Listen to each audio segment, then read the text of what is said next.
Ang Ginoo maadaha iyo.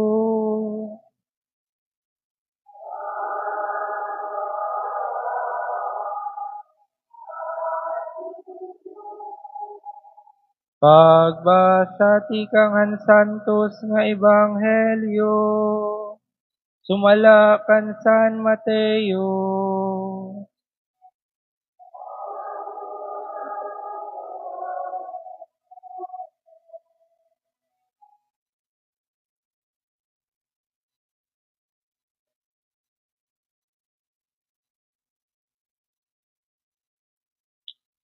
Ginduaw ni Jesus anya tanan nya kabungtuhan ngan kabaryuhan.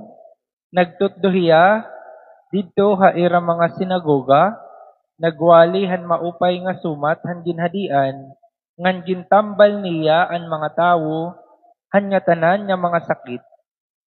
Han pakakita niya han damo nga mga tawo, naluoy gud hiya ha ira, tungod kay mabiduon ngan makaluluoy man hira. Sugadhin karnero nga waray magmarangno. Sanglit, ginsiring niya an iya mga tinun-an.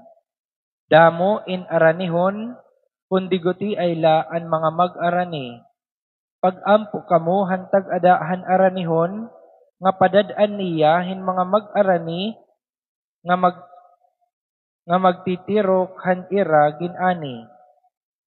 Gintirok ni Jesus an iya 12 nga mga tinun-an, ngan gintagan hirahin gahom, in pagpaiwas han magraot nga mga espiritu, ngan pagtambal han nga tanan nga mga may sakit.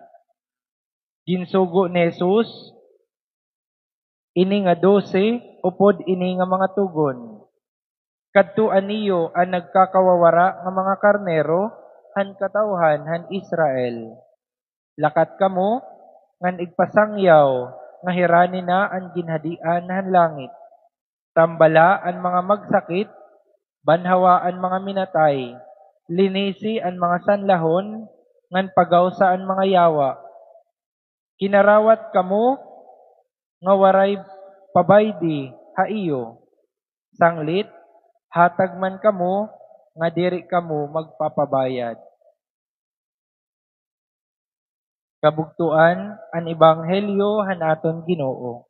Pagdayawon ka, Kristo.